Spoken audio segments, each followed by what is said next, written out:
I have two brief questions I'd like to ask, if I may.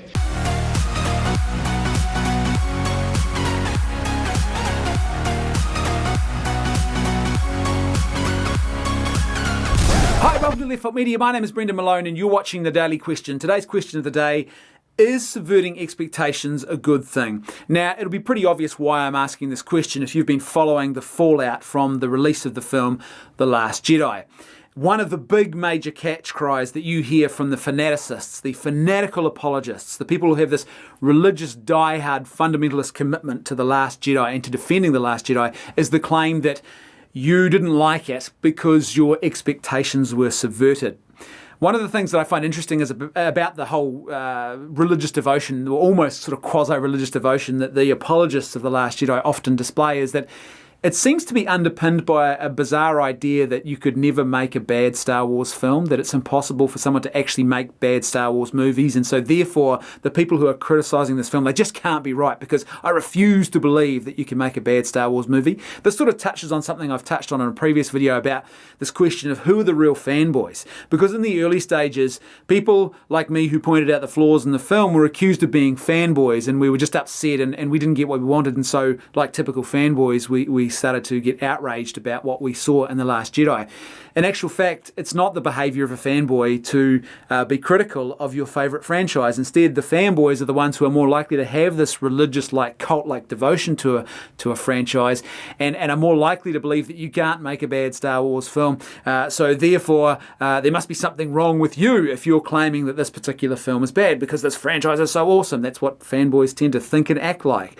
I mean, maybe there's some people who aren't so much fanboys as they are absolutely committed to the ideological messaging of this film. They're so committed to the ideological tone and agenda that sort of is very much present in this film that they are so invested in it, they can't bring themselves to admit that regardless of the ideological messaging, the film that the messaging is packaged in is actually really bad. This was a common thing amongst religious believers some years ago. Basically, there was a spate, it still happens from time to time, but there was not as much now, but there was a spate of artistically terrible films that had religious messages in them, particularly Christian films, and they were trying to promote good Christian messaging, but the art and the artistic merit of these films was just awful. In a lot of cases, it was just terrible. The acting was bad, the storytelling was bad. It's just often very unwatchable. But people were so committed to the messaging that they just couldn't bring themselves to accept that this wasn't a particularly good film. And I think we're seeing the same sort of thing now from some people who are just so committed to the ideological messaging in The Last Jedi. But I digress. The main question today is, is subverting expectations a good thing? And I would say it all depends, because the way this defense of The Last Jedi is used is basically to suggest that you didn't like this film because your expectations were subverted. And of course, what the underlying implication is that you're not nuanced and sophisticated or intelligent or enlightened enough to recognize just how deep and profound and wondrously beautiful and important this film is, because it subverted all of your lowbrow expectations. And if only you could accept the fact that and live with the subversion of the expectations, then you would come to see that this is a good film. That assumes that anytime your expectations are subverted by a film, that's a good thing. But that's not true at all. There are plenty of examples whereby the subversion of your expectations equals bad filmmaking. It all depends on what your expectations are being subverted by.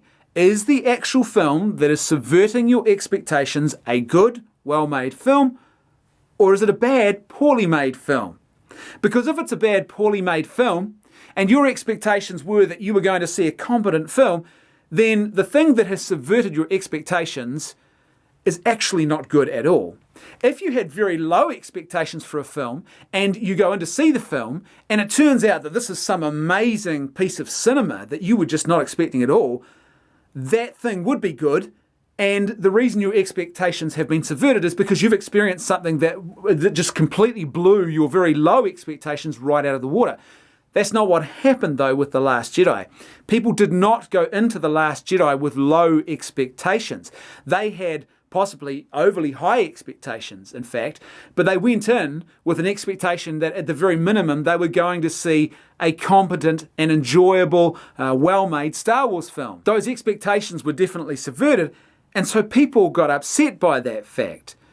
The fact that something has subverted your expectations is not a sign of goodness in and of itself. The subversion of expectations is not a good thing. It's a neutral thing. The subversion of expectations doesn't mean that the thing that subverted your expectations was a good thing. I remember going to see the M. Night Shyamalan film, The Happening, and I'm someone who is and still is a fan of M. Night Shyamalan. Even the films where he doesn't get it quite right, I still like those films, and so going into The Happening, I expected that even if it wasn't going to be a perfect film, there would still be enough there because of his skill that he has shown in previous films for this to be an enjoyable and at least competently made film. I like what Shyamalan is trying to do, and I like generally the tone and the visual look and the storytelling and the way that he tells his cinematic stories.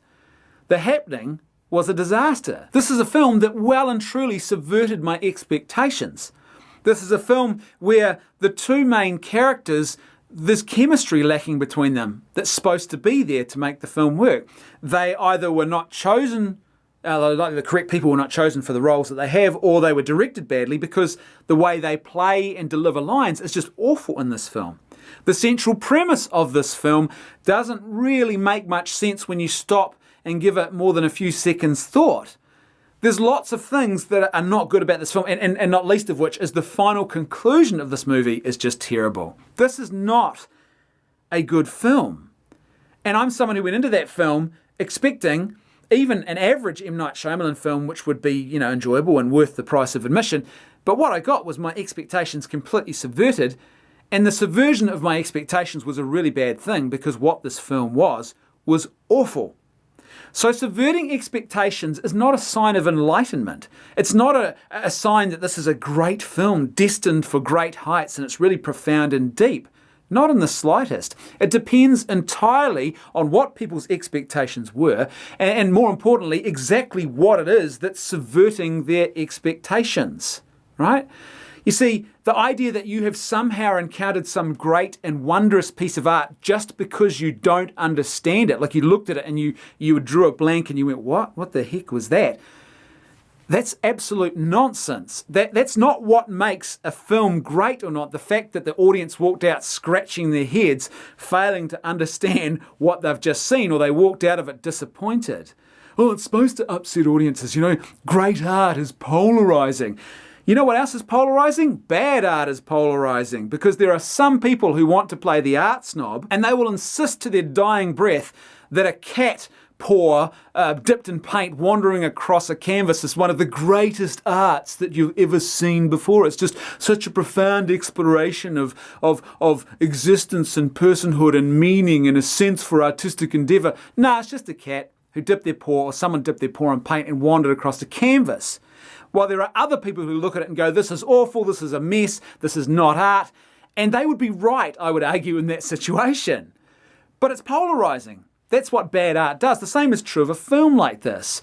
It doesn't mean just because something's polarizing or because the audience walked away from it scratching their heads that automatically you have just been exposed to a great and profound piece of art. It all depends on what the actual content of the film was, how it was made, what the craftsmanship was like. If your expectations were subverted because you had low expectations and they were subverted, that probably means you've gone to see a good film. And if the film itself was good, then definitely you've been to see a good film.